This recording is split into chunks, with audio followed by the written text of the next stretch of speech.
नाम के अनुरूप गांधी शांति प्रतिष्ठान वाकई में एक शांति का संदेश देती हुई जगह, बिल्कुल शांत माहौल। और कुछ ही देर के बाद होगी यहाँ पे एक मीटिंग SUCI की 75वें स्थापना दिवस की। आज SUCI का 75वां स्थापना दिवस और बड़ी उमंग। और यहाँ पे पहुँचे हैं अरुण जी और यहाँ पे दिल्ली से प्रांग शर्मा जी। और मैं जानना चाहूँगा अरुण जी, सबसे पहले आपसे कितनी खुशी हो रही है? आज ये पार्टी की 75वां स्थापना दिवस के मौके पर हम इकट्ठा हुए हैं जी। और आज देश की परिस्थिति बहुत ही नाजुक है जी। नाजुक सिर्फ आर्थिक क्षेत्र में नहीं बल्कि जीवन के सभी क्षेत्र में, राजनीति, सामाजिक, आर्थिक, सांस्कृतिक, हर क्षेत्र में घनघोर संकट है।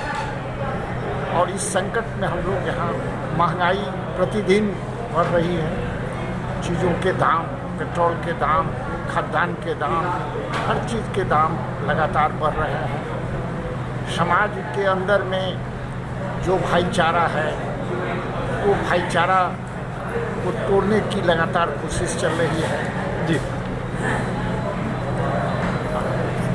जो भी पार्टियां इतने दिनों के दरमियान जो पार्टियां भी सरकार में आई आज़ादी के बाद से अब तक, वो आम जनता के को बड़ी वादा किए, लेकिन समस्या जो है वो समस्या घटने के बजाय लगातार समस्या बढ़ती चली है। सुरक्षा की तरह मुंह बाए खड़ी है। सुरक्षा की तरफ मुंह बाए जी समस्याएं खड़ी हो रही। ऐसे संकट के समय में हम ये मना रहे हैं जी।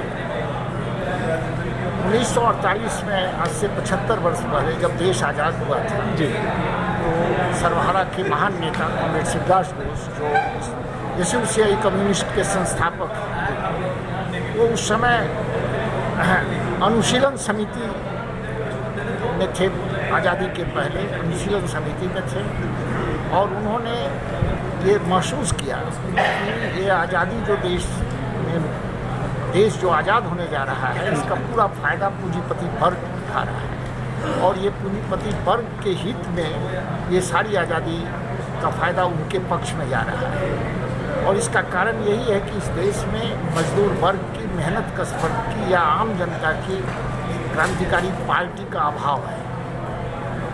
इसलिए एक सही क्रांतिकारी पार्टी का निर्माण हमको करना होगा, सही विचारधारा के आधार पर, जो इस युग में हमको हर समस्या के ऊपर रोशनी दिखा सकता है, सच्चाई का पता लग सकता है। वो विचारधारा है मार्क्सवाद लेनिनवाद। मार्क्सवाद लेनिनवाद के आधार पर सही तरीका से कम्युनिस्ट पार्टी का निर्माण करना, ये कठिन काम को उन्होंने शुरू किया। उस समय CPI यहाँ इस देश में कम्युनिस्ट पार्टी के रूप में थी, लेकिन वो सही तरीका से कम्युनिस्ट पार्टी माने के रूप में बन नहीं पाई।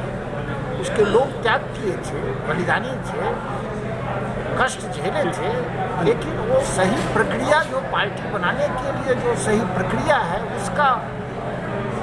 उसका अनुपालन नहीं कर सके, इसलिए सही पार्टी बना नहीं पाए।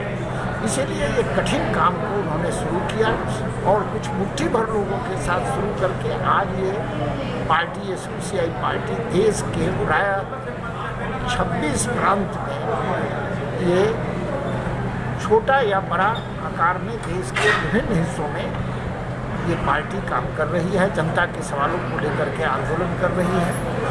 हम आगे बढ़ रहे हैं। वैसे क्या आपका दिल कहता है कि आने वाले टाइम के अंदर कुछ हमारे देश के अंदर सुख शांति से जैसे हाहाकार मच रहा है, उसके ऊपर कंट्रोल कर लिया जाएगा? देखिए, ये जो नियम है वो माने जो हाहाकार है, जो क्राइसिस का कारण है, अगर हम जनता को सचेत करने में कामयाब होंगे तो जरूर हम परिवर्तन कर पाएंगे। जी, क्या कहना चाहोगे आप इस बारे में कि आज पहले तो खुशी बताओ कि कितनी खुशी हो रही है, 75वां आप स्थापना दिवस मना रहे हैं, और किस तरह अभी दिल्ली के अंदर भी एक बार फिर आग में झोंकने की तैयारी थी, इसके बारे में क्या कहना चाहोगे? देखिए, बात ये है, ये जो व्यवस्था है, हम समझते हैं कि ये पूंजीवादी व्यवस्था है हाँ जी, जो मुनाफे के आधार पर जहाँ पर उत्पादन होता है और यहाँ पर उत्पादन अभी जो है जी, वो तभी उत्पादन का मायने तभी होता है जब उसकी खपत हो। जी, जो उत्पादन होता है उसका उपभोग हो, लेकिन जनता की क्रय शक्ति इतनी नीचे गिर चुकी है कि वो उत्पादन की खपत हो नहीं पा रही है। ये हिंदुस्तान ही क्या है, ये सारे विश्व भर में अभी ये समस्या है कि लोगों की जो क्रय शक्ति है हाँ जी, वो लगातार गिर रही है और जो उत्पादन के स्रोत हैं वो बंद हो रहे हैं। फैक्ट्रियां बंद हो रही हैं, तालाबंदी हो रही है, हाँ जी, बेरोजगारी बढ़ रही है। इसलिए क्या हो रहा है, समाज में हाहाकार मचा हुआ है। बेरोजगारी है, महंगाई जी, है, भुखमरी है और इसकी तरफ लोगों का ध्यान ना चला जाए। अगर लोग इस पर संगठित हो जाएं, हाँ जी, हाँ जी, व्यवस्थित हो जाएं, जी, जिस तरह से आपका किसान आंदोलन हुआ हाँ जी, हाँ जी, और सरकार को फिर बाद में ये तीनों कानून वापस लेने पड़े। जी, अगर लोग संगठित होते हैं तो सरकार खतरे में रहती है। इसीलिए यहाँ पर आप देख रहे हैं पिछले 15 दिनों में हाँ जी, 10 राज्यों में कम्युनल झगड़ा करवाया गया और जानबूझ के, चाहे वो महावीर जयंती की बात हो, हाँ जी, चाहे वो रामनवमी की बात हो, एक समुदाय पर जानबूझकर अटैक किया गया और उनको कॉर्नर किया जा रहा है। देश में इस तरह से देश को प्रोजेक्ट किया जा रहा है जैसे मुसलमान देश का दुश्मन है। इस तरह से अब यहाँ पर जहांगीरपुरी में हुआ, हम जानते हैं 2 बार 3 बार जुलूस निकले, तीसरी बार जो जुलूस निकला वो अजान के टाइम में हुआ।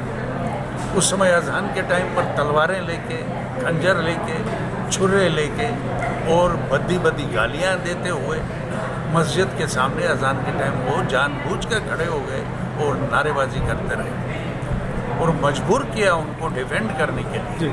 और उसको वो बोल रहे हैं कि अटैक किया उन्होंने, पत्थर मारे उन्होंने। तो इस तरह से जो 10-12 राज्यों में ये जो हुआ पिछले 10-15 दिनों में, ये जो नैरेटिव ये खड़ा कर रहे हैं, ये इस उद्देश्य से कर रहे हैं ताकि 2024 का जो इनका जो इलेक्शन है उस इलेक्शन में हिंदू मुस्लिम का पोलराइजेशन करके वो इलेक्शन वो जीते।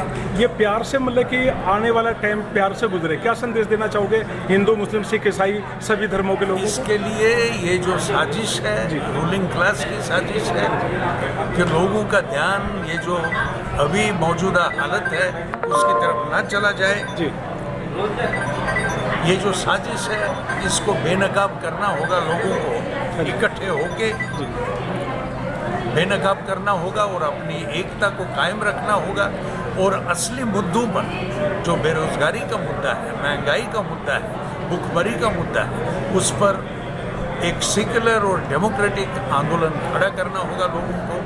तभी इस सरकार को बदल के एक जो जन पक्षी सरकार है उसको रखा जा सकता है, आंदोलन को आगे बढ़ाया जा सकता है। बहुत बहुत धन्यवाद जी आपका, आपने इतना साफ सुथरे शब्दों के अंदर जो ये व्याख्या की है, मैं आपका धन्यवाद करता हूँ। अरुण जी आपका धन्यवाद।